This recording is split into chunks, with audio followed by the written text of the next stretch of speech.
Terima kasih Pak atas kedatangannya ke gedung Menara Syariah ini. Cukup jauh mungkin dari kantor Bapak atau rumah Bapak.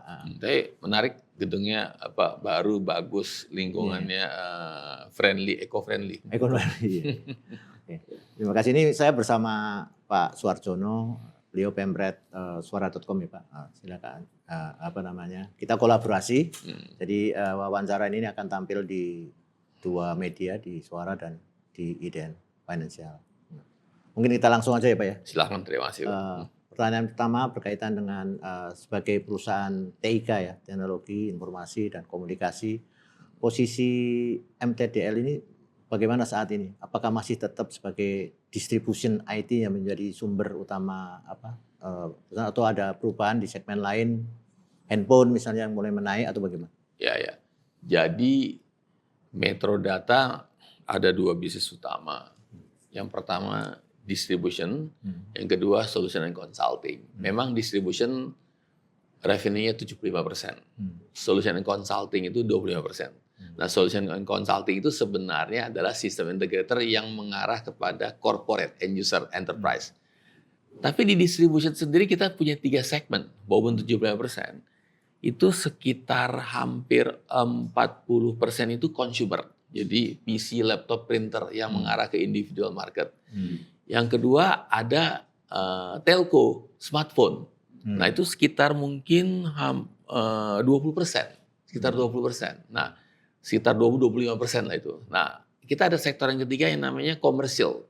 Komersial itu sebenarnya adalah distributor yang mendukung sistem integrator untuk menjual ke corporate. Jadi sebenarnya yang komersial ini juga arahnya corporate juga, B2B. Jadi kalau kita hampir bagi, mungkin consumer market kita, Metrodata itu sekitar 50-55%, corporate market 45% kalau kita jumlah-jumlahkan itu. Tetapi kalau dibagi 2 bisnis 75-25. Itu betul gitu ya. Memang di Indonesia kebutuhan TIK heavy-nya di hardware.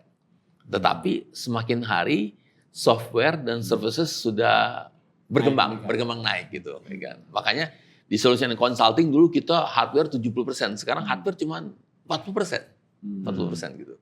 Jadi perubahan itu yang membuat kemudian berubah apakah karena ini services atau karena audiennya, consumer-nya yang berganti? Nah, perubahan ini ada beberapa sebab.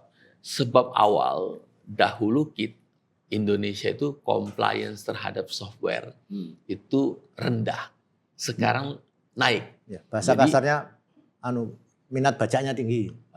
Minat baca atau sebenarnya gini, softwarenya maaf aja dahulu tuh lebih banyak pakai yang bajakan gitu. Sekarang softwarenya lebih itu yang pertama. Yang kedua, kecenderungan sekarang berpindah ke cloud. Jadi software-software yang sekarang dibeli oleh pelanggan itu sudah software yang bersifat subscription. Sehingga dulu kalau beli software nih misalkan nilainya $10.000 dipakai untuk 5 tahun. Sekarang nggak perlu cuma bayar $2.000 per tahun gitu loh. Jadi membuat para pelanggan baik di individual maupun corporate market tingkat subscription daripada software itu naik. Dan memang sekarang software itu banyak kan yang subscription, software based on the cloud itu. Gitu. Kadang lagi fisik ya seperti dulu yang harus mengikuti sekian laptop, sekian komputer jadi memakan tempat dan lain-lain ya. Karena cloud dan juga faktor ketiga karena digitalisasi, banyak bisnis proses, banyak perusahaan yang sekarang cenderung mengarah ke digital. Nah itu yang membuat terjadi pergeseran teknologi informasi semakin relevan gitu kan. Nah, medsos mempengaruhi juga itu kan. Nah, orang Indonesia jadi melek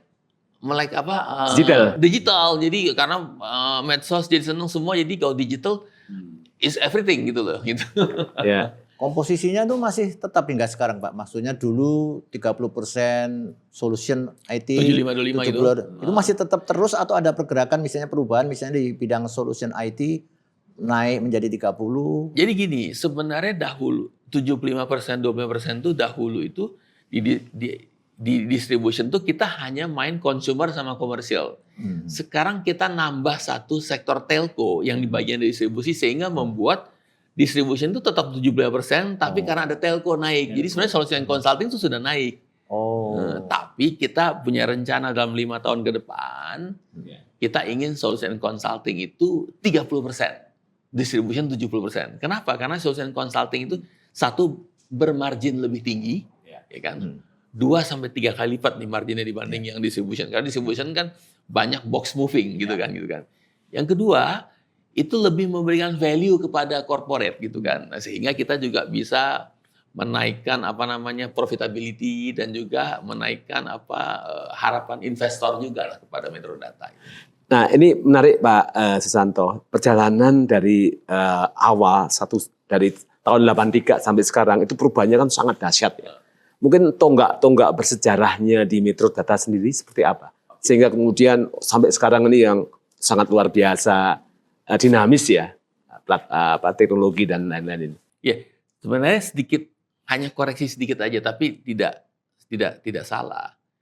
Bahwa hari ini PT Metrodata Electronics Tbk ini tuh adalah perusahaan yang lahirnya tahun 83, yang namanya PT Sarana High Tech System. Tetapi Metrodata sendiri sudah lahir tahun 75. Jadi sekarang sudah 50 tahun nih. Nah, tetapi memang waktu Metrodata lahir tahun 75 itu namanya Metrodata Indonesia. Kemudian berkembang, bikin banyak anak perusahaan, terus ada restrukturisasi. Pasti kan ada perusahaan yang banyak dibuat, ada juga yang ditutup gitu kan. Nah, pada tahun 83 itu PT Sarana High Tech System itu lahir untuk distribusi Epson. Nah, kemudian waktu IPO tahun 90 ganti namanya PT Metrodata Epsindo. Jadi Metrodata Electronics. Jadi Metrodata Electronics hari ini sebenarnya secara brand Metrodata lahirnya tahun 75 gitu. Nah, pergeserannya begini, dahulu kita tuh tahun 75 itu distribusi continuous form. Bapak ingat kalau faktur pajak pakai yang itu. Print yang bunyi itu ya Pak ya? Ya, bunyi yang printer kita distribusi continuous form. Belum sampai jadi IT sekarang. Nah, kemudian kita mengambil produk namanya Weng. Weng itu kalau zaman anak sekarang nggak itu kenal. Weng itu kayak word processor aja sebenarnya. Nah, baru kita mulai beralih ke Acer, Epson, Compaq, HP. Nah, lama-lama terus kita tahun 96 mendirikan perusahaan mitra integrasi sebagai sistem integrator. Disitulah mulai Metrodata mulai berkembang. Di tahun 2010 kita joint venture dengan Sinex Taiwan, kemudian kita ada joint venture dengan Datacraft sebelumnya, ada joint venture dengan Sun Microsystems di tahun 2000, terus ada joint venture juga dengan Logicalis. Nah, ini berkembang sampai sekarang di tahun 2025 nih berumur 50 tahun gitu. Nah, tepat sekali nih acaranya. Ya, pas tahun ini 25 April. Tinggal bulan depan setelah Lebaran. Setelah Lebaran. Oke Pak, bagaimana dengan posisi market sekarang Pak, mappingnya? Kan ada Astrografia, ada Multipolar, sekarang sebagai market leader atau bagaimana kalau di industri ini? Ya. Metrodata. Jadi Metrodata itu kan punya 2 bisnis utama. Ada distribution, ada solution consulting. Kompetitornya juga kita bagi 2. Yang distribution, yang consumer kebanyakan kompetitornya itu adalah perusahaan yang bukan TBK. Nah, kalau yang di distribution and consumer ya. Kalau distribution komersial sebagian TBK kayak Anabatik. Terus ada lagi ICS tapi dia perusahaan regional, ya kan? Terus ada Ingram Micro Internasional. Nah, di distribution secara total kita market leader. Kita market leader ya. Jadi terutama kalau paling mudah menghitung tuh berapa PC laptop yang didistribute, kita menguasai wallet share kurang lebih 25%. Kurang lebih 25%. Nah, di solution and consulting persaingannya tajam. Ya, persaingan kita ada Astrografia, ada Multipolar, terus ada lagi Master System yang baru IPO juga, ada Entity Data, ada Deloitte Consulting, ada perusahaan Jepang, India dan macam-macam. Nah, perkiraan market share Metrodata di solution consulting sekitar 10%. Tapi kita masih yang terbesar juga. Ya, Nah, tapi nomor 2, nomor 3-nya bedanya tidak terlalu banyak. Kalau di distribution Jadi, bedanya banyak. tipis nih ya, hebat ya. Kalau distribution kita top dominan. Nah, Dominan. kalau di solution consulting kompetitif gitu. Ya, Kompetitif gitu. Karena solution consulting tuh basisnya itu adalah sumber daya manusia. Jadi diperlukan certified consultant atau istilahnya consultant atau talenta digital yang untuk implement, setting dan maintain di customer gitu loh. Nah, itu sehingga sumber daya manusia ini kan tersebar di mana-mana. Tidak heran kalau itu terjadi kompetisi gitu. Dan itu kebetulan kebutuhannya makin besar, pemainnya makin banyak dan Karena industri sangat didorong digital. oleh digital transformation. Terdorong juga gitu. Dan itu sangat terasa di pasca pandemi, terutama pandemi ya, kenaikan apalagi dengan banyaknya termasuk startup itu yang membangun digital kemudian ke ini ya, versi services ini ya. Ya, jadi sebenarnya di zaman pandemi ini banyak perusahaan kan mengalami kesulitan. Kalau Metro Data di tahun pertama 2020 sedikit ada koreksi, tapi di tahun 2021-2022 kan lagi masih COVID juga tuh. Kita kebagian rezeki. Jadi banyak orang work from home, perlu laptop. Terus kemudian banyak perusahaan perlu karyawannya kerja di rumah sehingga aplikasinya di settingnya berbeda. Nah, perlu SI yang sudah berpengalaman bagaimana ngeset supaya perusahaan-perusahaan multinasional tuh biasa bekerja di mana aja tuh. Nah, itu kita leading gitu kan gitu. Ya kita nggak berharap datang lagi sih. Kalau tadi dibilang bahwa business solution IT itu sebetulnya marginnya lebih tinggi dibanding distribution. Dan memang distribution itu dalam banyak bisnis lebih kenal sebagai marginnya tipis. Bisa gede kalau volumenya besar. Betul. Nah, apa yang menyebabkan kalau kita lihat di laporan keuangan triwulan 3 laba atau pendapatan dari Metro Data itu hampir naik lebih dari 2 digit. Ya. Itu lebih kepada distributionnya atau dari ininya, atau tetap dari distribution karena ada beberapa misalnya produk yang menunjukkan permintaan yang tinggi sekali misalnya. Ya. Nah, kalau di tahun 2023 justru pertumbuhan kita yang tinggi itu di solution consulting. Itu sekitar di atas 15%. Distribution bertumbuh hanya 5%. Gitu ya kalau di tahun 2023. Tetapi tahun 2024 ada perubahan. Solution consulting bertumbuh ya di bawah 5%. Tetapi distribution bisa bertumbuh sekitar 15%. Ya, sehingga average total pertumbuhan kurang lebih 13%. Nah, pertanyaannya distribution yang bertumbuh apa? Sebenarnya ya sektor consumer juga bertumbuh cuma 5% juga, laptop gak banyak gitu. Nah, sektor komersial juga bertumbuh 5% gak banyak. Yang bertumbuh banyak adalah smartphone. Nah, sebenarnya smartphone total market bertumbuh tidak terlalu besar. Tetapi kita kebagian rezeki karena mendistribusikan mereknya Infinix yang dahulu dia tuh secara market share nomor 5. Ya, terus naik jadi nomor 3. Yang kami terima kabar terakhir di kuartal 4 dia jadi nomor 1. Kenapa? Karena dia menguasai di pasaran harga 2 sampai 4 juta rupiah. Nah, itu konsumen di Indonesia hari ini masuk brand switching lari ke sana. Mungkin seiring dengan penurunan kelas menengah yang turun, handphonenya turun juga. Ya, jadi harganya orang jadi customer switching cari yang lebih murah. Tidak hanya di handphone, termasuk barang consumer goods, barang fashion semua termasuk switching semua kan. Turun semua ini. Turun semua. Jadi kita distribut yang itu, kita nggak distribut yang di atas. Yang kayak Apple sama Samsung kita belum kebagian. Posisi nomor 1 itu dalam jumlah produk fisik berapa ribu unit itu, Pak? Tidak begitu ingat, tapi maksudnya market share-nya dia jadi nomor 1 gitu. Tapi nomor 2-nya Oppo dan Samsung itu beda-beda tipis. Ya, tapi dahulu kan nomor 5 naik sehingga pertumbuhan telco kita lebih dari 100%. Makanya Metro Data bisa bertumbuh sekitar yang disebut kuartal 4 itu 14% kan. Kuartal 3. Ya. Tapi full year perkiraan Metro Data kita tutup dengan angka 25 triliun. Revenue 25 triliun. Jadi Metro Data itu ulang tahun di tahun ini 50 kita memang rencana 2024 ingin target sampai 25 triliun.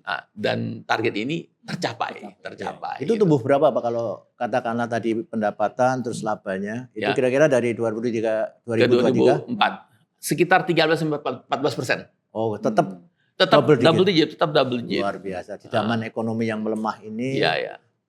daya beli turun, tapi pertumbuhannya bagus. Nah, Double digit. salah satu penyebabnya tidak semua emiten begitu, yang IT ya. Ya. Karena Metrodata punya distribution, Hmm. consumer, telco, sama komersial, terus punya solution dan consulting. Pesaing kita seperti Astragrafia yang multipolar master system hanya solution and consulting. Oh. Kemudian pesaing kita yang distribution Anabatik hanya komersial. Iya. Nah, tidak ada yang consumer, telco, dan komersial. Jadi kita ini one stop service.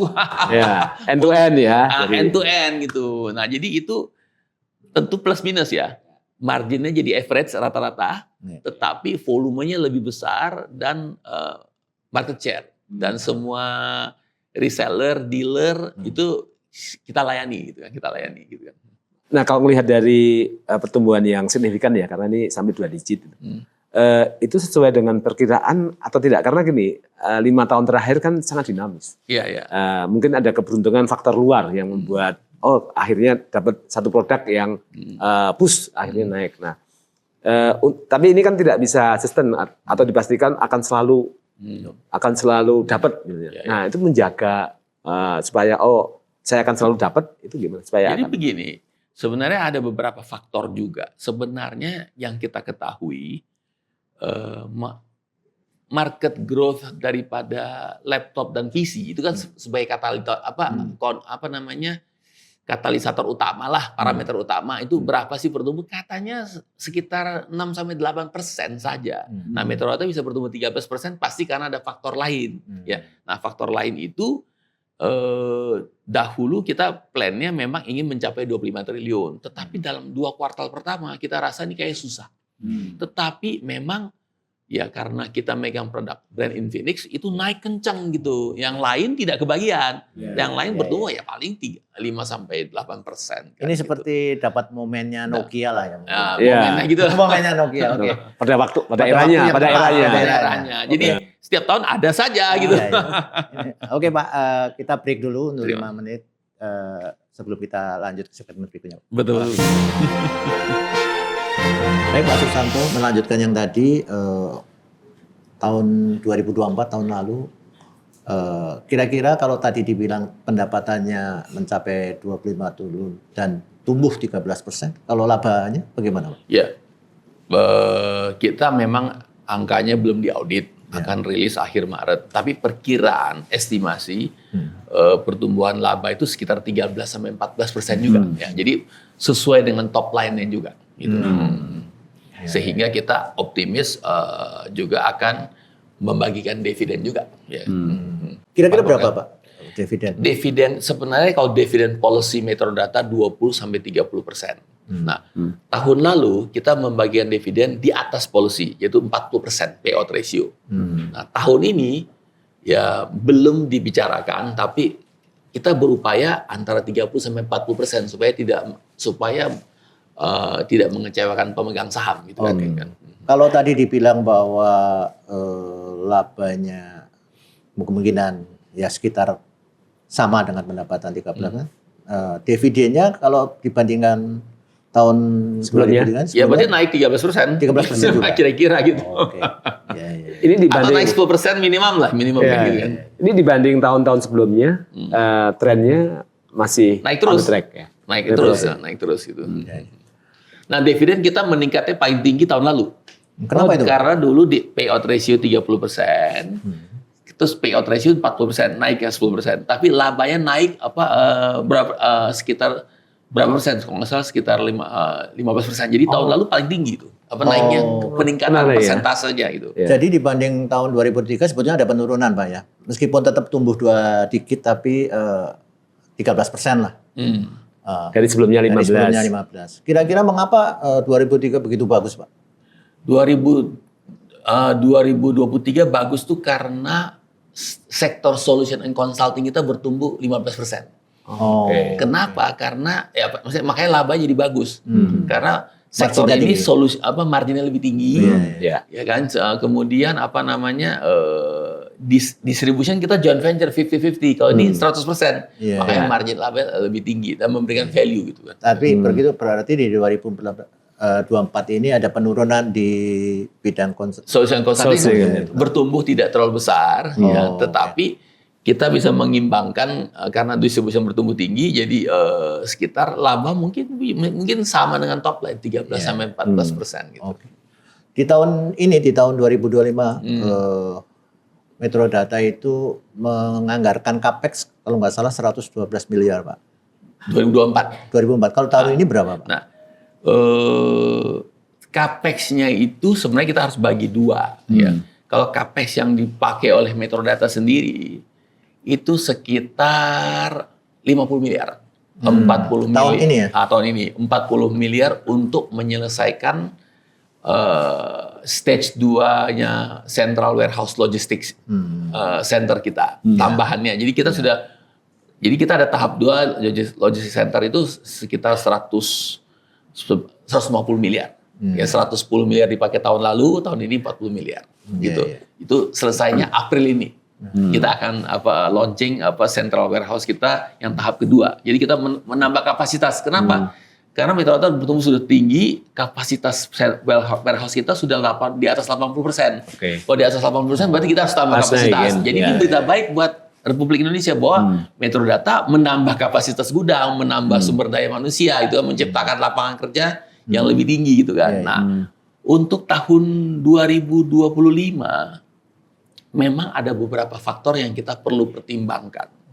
Pertama, kita tahu bahwa di Amerika Serikat terjadi ada pemerintahan presiden yang baru, yang dimana Trump masukin periode kedua yang yang lain dibandingkan sebelumnya, tetapi cenderung meneruskan kebijakan dia yang dahulu dan malah lebih dahsyat. Terjadi perang dagang yang cukup sengit gitu kan. Itu membuat currency kita rupiah itu melemah. Yang kedua, pemerintah kita mengurangi anggaran dan mengalokasikannya untuk program makan bergizi gratis, yang gratis gitu. Sama juga ada dialokasikan untuk Danantara juga, ya kan. Sehingga pengurangan anggaran itu membuat sektor pemerintah itu government spending di IT itu juga berkurang, akan berpengaruh ke sektor swasta juga gitu kan. Nah, tetapi Metro Data kita harus tetap optimis. Kita menganggarkan ya tentunya kita nggak boleh terlalu agresif gitu kan. Kita berani menganggarkan tetap double digit 10%, baik di top line maupun di bottom line lah. Gitu. Ya.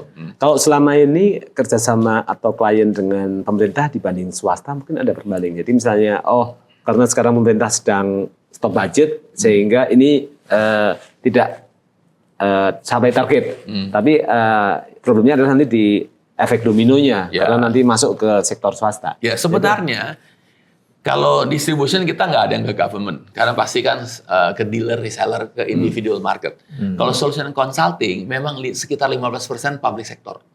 Ya sekitar 15% public sector itu berpengaruh gitu kan. Tetapi kita yang paling besar itu sekitar 50% itu sektor finansial, finance, banking, termasuk bank BUMN. Tapi jadi di luar public sector itu. Nah, pasti ada pengaruhnya juga. Tapi kita tetap harus optimis karena kita melihat nggak mungkin perusahaan ngerem terus investasi IT karena IT itu investasinya mendatangkan competitiveness advantage bagi perusahaan dibandingkan sekedar konsumsi. Kalau konsumsi kan habis lenyap. Kalau ini untuk investasi masa depan, gitu kan. Gitu. Jadi mungkin pertanyaan lebih saya sederhanakan, Pak. Kalau komputer dan lain-lain alat IT sebetulnya umur penyusutannya berapa sih? Apakah memang 3 tahun atau masih dipakai 4 tahun atau 5 tahun masih dipakai atau bagaimana? Ya, kalau PC and laptop itu umurnya kurang lebih 3 sampai 4 tahun. Ya, tetapi kalau server itu sekitar 5 tahun ke atas. 5 sampai 6 tahun. Jadi artinya ada perbedaan. Jadi 3 sampai 4 tahun cenderung perusahaan maupun ini akan laptopnya berganti. 4 tahun. Apalagi tahun ini banyak brand laptop itu mengeluarkan produk yang AI. Jadi produknya laptop itu ada fitur AI-nya. Tentunya fitur ini memampukan penggunanya untuk akses AI yang lebih cepat, yang lebih baik gitu. Tentunya AI itu kan tidak bisa dihindarkan juga nih semua orang nih. Jadi kita ada motor baru lagi gitu. Sehingga kita masih bisa optimis untuk mengatakan bertumbuh 10% lah gitu kan. Jadi IT itu suka tidak suka tetap akan bertumbuh di dalam masa-masa sulit juga gitu. Karena ini kebutuhan utama untuk menggerakkan roda perekonomian, bukan menjadi konsumsi yang hilang gitu loh gitu. Laptop itu untuk konsumen individual dibanding dengan yang corporate ataupun government kira-kira berapa persen komposisinya, Pak? Kalau nggak salah ya kira-kira yang government sektor tuh paling sekitar 30%. Yang sisa 70% itu sebenarnya adalah corporate sama individu. Kita bicara laptop lah ya, kita bicara PC ya, laptop lah gitu. Ada kemungkinan nggak pergerakan menurut Bapak ya sebagai CEO Metro Data perubahan orang memakai laptop, karena saya dengar sekarang orang lebih memilih memakai yang lebih kecil, misalnya smartphone, tablet yang lebih kecil dan lebih itu, dan softwarenya pun untuk processing Word itu juga nggak kalah lah dengan Microsoft. Nah, kemungkinan proyeksi Bapak itu ada kemungkinan nggak laptop akan berubah menjadi tablet? Nah, jadi gini, gitu. Sebenarnya tablet itu di tengah-tengah di antara smartphone sama laptop. Ya, dia membantu orang untuk traveling, sekedar browsing, tetapi kalau untuk bekerja yang lebih serius, itu tablet tuh kurang, lemah itu. Sehingga ini produk tanggung. Sehingga masyarakat cenderung either yang nggak usah begini, yang smartphone saja, kalau nggak ya laptop. Tablet tetap akan dibutuhkan, tetapi lebih sekedar untuk read, membaca. Jadi bukan untuk bekerja, menginput bekerja. Laptop tuh belum tergantikan. Belum tergantikan. Artinya belum ada data yang menunjukkan perubahan ke arah tablet ya? Ya ada sedikit, tapi tidak signifikan. Tetap orang akan, misalnya kita bicara corporate perusahaan, akan replace laptop karyawan dengan laptop, bukan dengan tablet. Yang tablet itu individual market yang beli untuk yang traveling, mau kemana-mana. Sekedar membaca, tetapi kalau untuk menginput, memproses, itu kurang gitu. Jadi itu memang ada beberapa produk yang tablet yang sudah ada keyboardnya atau gimana, tetapi tanggung lah. Laptopnya sekarang cenderung makin ringan kok. Apalagi sekarang laptop sudah ada yang feature AI. Orang ya udahlah pergi ini aja gitu. Smartphone pun juga AI juga loh. Gitu. Nah, ini menarik menghadapi AI ini, Pak Susanto. Satu hal, solution pasti nanti akan naik ya. Nah, apakah dalam perkiraan ke depan di Metro Data distribution menurun, solution akan naik karena pemanfaatan AI yang makin masif dan makin banyak sektor gitu ya? Atau seperti apa? Ya, sebenarnya distribution tetap akan bertumbuh. Kita nggak nyetop juga, tetapi kita mau kasih attention lebih tinggi untuk supaya meningkatkan solution and consulting. Ya, beberapa sektor yang penting. Satu cloud, kedua adalah data dan AI, yang ketiga adalah cyber security. Nah, khusus data dan AI, Metro Data menargetkan dalam 3 tahun akan menjadi pemain data dan AI terbesar di Indonesia. Ingat, AI dan data itu dua hal yang saling berhubungan. AI itu di kulitnya. Orang yang melihat Gen AI bagaimana, tetapi di bawahnya itu kan ada processing data. Data ini beda dengan yang aplikasi. Data ini beberapa itu Metro Data banyak memberikan solusi untuk itu, ya kan. Nah, AI sebenarnya secara revenue nilai kecil, tetapi itu pertumbuhannya cepat gitu. Hari ini kita punya lebih dari 100 use cases AI di perusahaan. Gitu. Nah, gimana mengelola database tadi ya? Karena ini kan sekarang memang antara data, cloud udah jadi bagian ya. Artinya ini yang akan didorong ke depan untuk lebih besar lagi, atau di sektor mananya antara? Ya, jadi gini, hari ini memang adopsi AI di Indonesia baru mulai, dan cenderung lebih bersifat chatbot. Tapi membantu, berguna nih. Berguna, jadi contoh beberapa perusahaan yang punya HR-nya jumlah karyawan banyak, Kan kalau bertanya kepada HR, kalau 6.000 karyawan dihadapin oleh cuma 3 sampai 5 orang kan setengah mati. Ya. Nah, Gen AI-nya yang kita implement di perusahaan dari salah satu operator terbesar di Indonesia itu, ya kan? Itu membantu menangani 6.000 karyawan Gen AI, dan jawabannya adalah jawaban yang benar berdasarkan data perusahaan, bukan berdasarkan dari luar gitu loh. Nah, itu corporate AI. Terkait AI ini, apakah nanti kemudian seperti Metrodata berimbas ke pengurangan karyawan atau enggak kayak gitu? Nah, secara industri, AI akan sebagian menggantikan fungsi yang repetitif dan yang sederhana.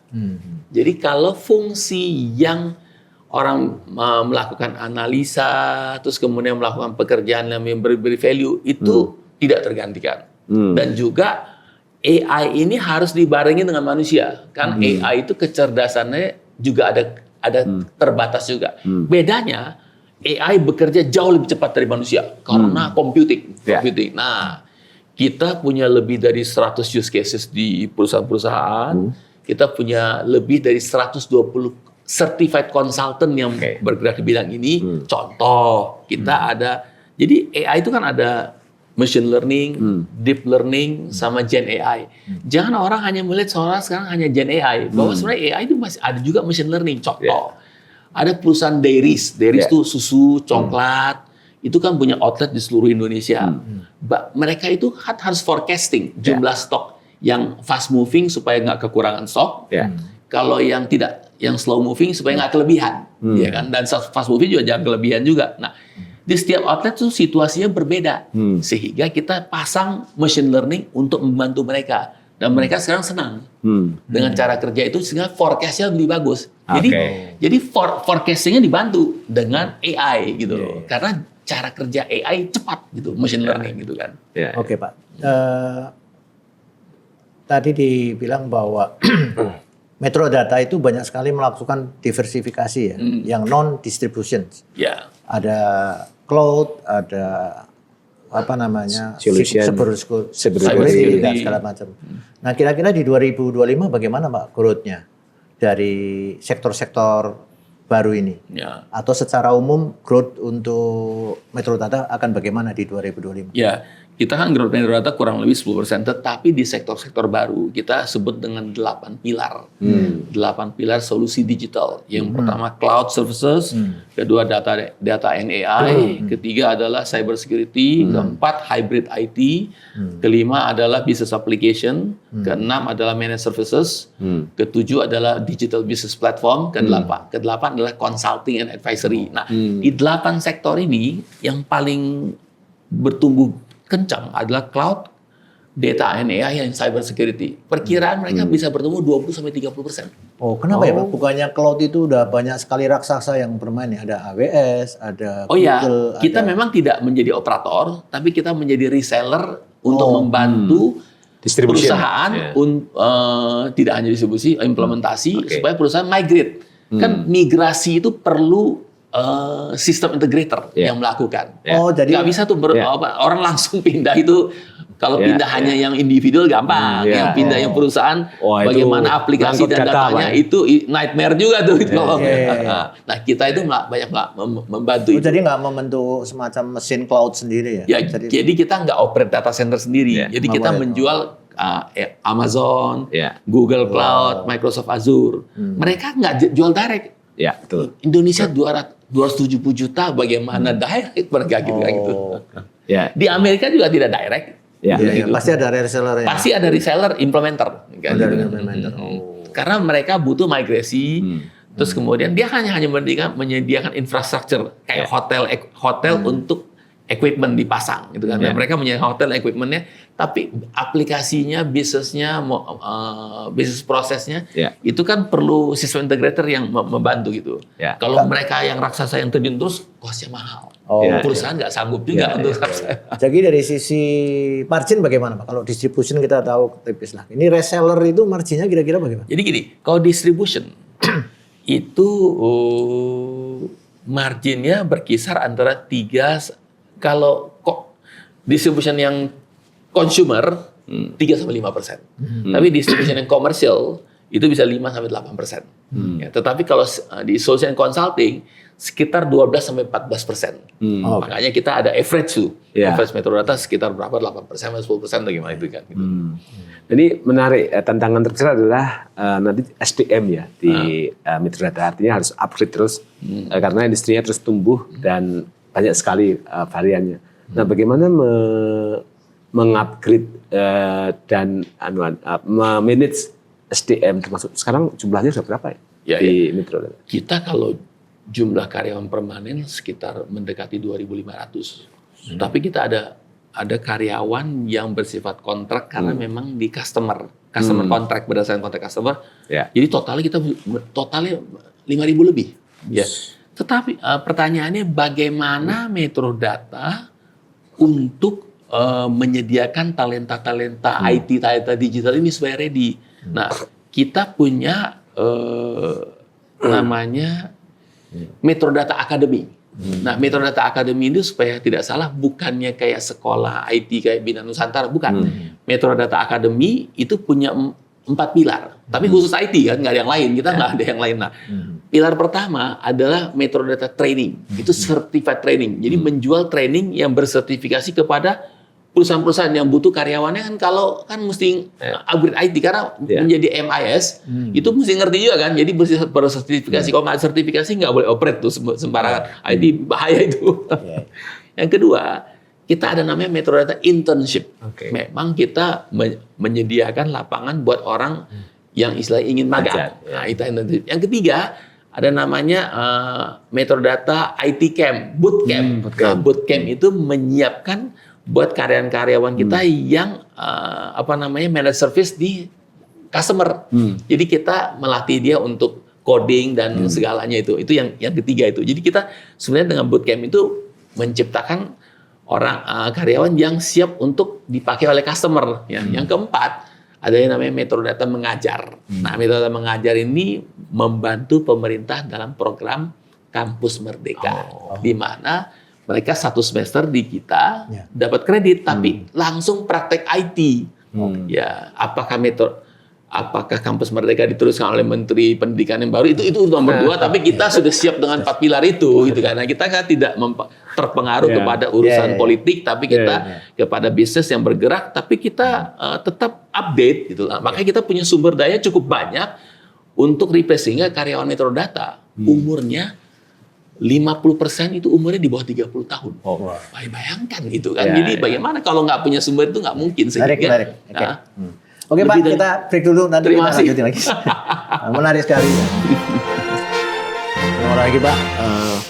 Mungkin untuk awal yang segmen terakhir ini kita mau tanya soal tadi sempat dibilang pertumbuhan 2025. Itu pendapatan akan tumbuh 10% tuh sama seperti tahun di 13%. Ya. Tahun 2024 memang kita realisasinya bertumbuh sekitar 13-14%. 2025 karena beberapa faktor tadi itu, karena faktor eksternal di Amerika terjadi perang dagang, kedua faktor internal di pemerintahan ada pengurangan anggaran.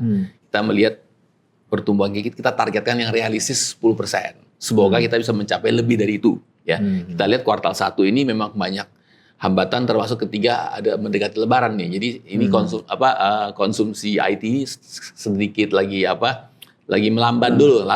Tapi biasa nanti mulai kuartal 3, kuartal 4 lah gitu kan. Artinya di Januari dan Februari sudah terasa ya Pak? Terasa. Dibandingkan tahun lalu itu kan. Tapi tidak turun, tetap mungkin ada kenaikan tapi tidak terlalu tinggi gitu kan gitu. Nah, jadi ada potensial upside-nya lah kalau ternyata penghematan juga nggak terlalu berpengaruh. Currency juga nggak. Nah, memang ada di IT itu tantangan salah satunya adalah karena currency juga. Karena hardware-nya memang secara konten itu US dollar sih sebenarnya. Itu jadi bahwa walaupun kita beli dari prinsipal itu sudah di Indonesia dalam rupiah, tapi kan sebenarnya itu kan dolar. Jadi mereka 2-3 bulan kalau beli barang baru ternyata dengan kurs yang lebih tinggi akan lebih mahal. Karena daya beli kita akan menurun kan. Jadi salah satu tantangan tuh currency. Kalau currency di Indonesia bisa stabil, cenderung bisnis kita tuh lebih baik. bisnisnya IT itu lebih baik. Itu salah satu tantangan yang memang sudah biasa juga sih. Walaupun sudah biasa, tapi kan kalau semakin tinggi kan pasti ada pengaruh. Terus ada penurunan middle income, itu ada pengaruhnya gitu. Proyeksi manajemen sendiri terhadap KUS kira-kira ditargetkan berapa, Pak? Ya, kalau artinya secara neraca nanti kira-kira akan di level berapa? Ya, sekarang rupiah? ini kan sekitar 16.500, tapi kita sih berharap kalau rupiah tuh enaknya di level 16.000 gitu. Ya. Artinya secara keuangan pun didasarkan atas projection bahwa rupiah akan sekitar 16.000. Sekitar 16.000 lah gitu. Ya, ini menurut saya juga rupiah ini juga sementara lah, nggak akan terus-terusan melemah terus kan gitu. Nanti ada titik equilibrium ya kira-kira yang baru jalan tengah. Ya nambung ini Pak, karena ada target setidaknya 10%. Apa saja di tahun 2025 ini yang membuat optimis? Artinya punya target-target atau setidaknya tahun ini ada hal yang baru, ada yang mungkin secara ekosistem digitalnya juga akan tumbuh lebih baik sehingga optimis akan ada kenaikan. Ya, ada beberapa hal ya. Kita karena melihat pertumbuhan cloud kita itu sekitar 30% per tahun, kita tetap akan mengharapkan cloud itu bisa bertumbuh tetap tinggi ya. Cloud itu karena kita menjual 3 hyperscaler, yaitu Google Cloud, AWS sama Microsoft Azure, itu satu ya. Yang kedua adalah kita ingin menjadi pemain data dan AI yang terbesar dalam 3 tahun ke depan. Sehingga ini membantu. Ya, ini membantu. Ya. Dan terus kemudian yang ketiga, di solution and consulting sekitar 45% itu bisnis kita di sektor financial, ya banking and non-banking. Tetapi selama ini kita lebih banyak mengcover itu bank buku 3, buku 4. Ya, sekarang kita ingin menggunakan kesuksesan bank buku 3 dan buku 4 untuk kita tawarkan kepada bank buku 2. Nah, bank buku 2 itu kan perlu juga dong kesuksesan IT daripada buku 3 dan buku 4 dengan dana yang terbatas, mereka bisa menggunakan cloud, terus kita ada berikan namanya digital business platform kepada para bank itu, sehingga kita sektor yang agak baru lah bagi kita customer. Kita harus selalu mencari sektor yang baru, either customer baru atau produk solution yang baru gitu kan. Nah, itu 3 hal itu saya kira akan membuat kita optimis untuk bertumbuh ke depan. Karena bank buku 2 itu sekarang ini lagi kebingungan bagaimana melawan bank buku 3 dan buku 4 gitu.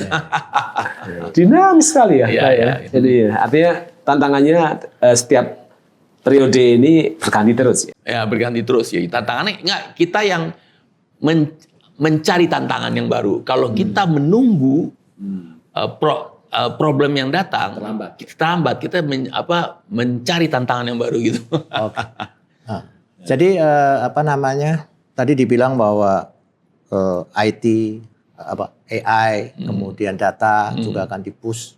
Kalau growth-nya 30% sebetulnya sangat jauh lebih tinggi dibanding distribution. Betul. Sebagai CEO, pandangan Bapak sendiri terhadap Metro Data ini bagaimana? Adakah kemungkinan solution AI dan segala macam akan membuat pendapatan Metro Data lebih tinggi di sektor itu dibanding distribution? Ya. Kita tadi sempat nanya-nanya ke DeepSeek, ChatGPT. Pertanyaannya, apakah ada kemungkinan Metro Data bisa mengkonversi 30% solution menjadi sebaliknya? Jadi distribusinya akan turun. Karena ini masa depan begitu cepat perubahannya di sektor AI. Ya, kita begini, hari ini kan distribution 75%, solution consulting 25%. Kita menargetkan dalam 5 tahun ke depan itu distributionnya 70%. Jadi tidak 75 lagi, solution consulting 30%. Pertumbuhan selisih 30% dari 25 ke 30 itu nilainya cukup besar. Karena solution consulting kan mengarah kepada corporate yang memang bisnis prosesnya lebih panjang, lebih lama, nggak kayak distribution itu kan box moving cenderung. Ini lebih panjang tapi bermargin lebih tinggi dan memberikan profitabilitas dan value yang lebih baik di customer.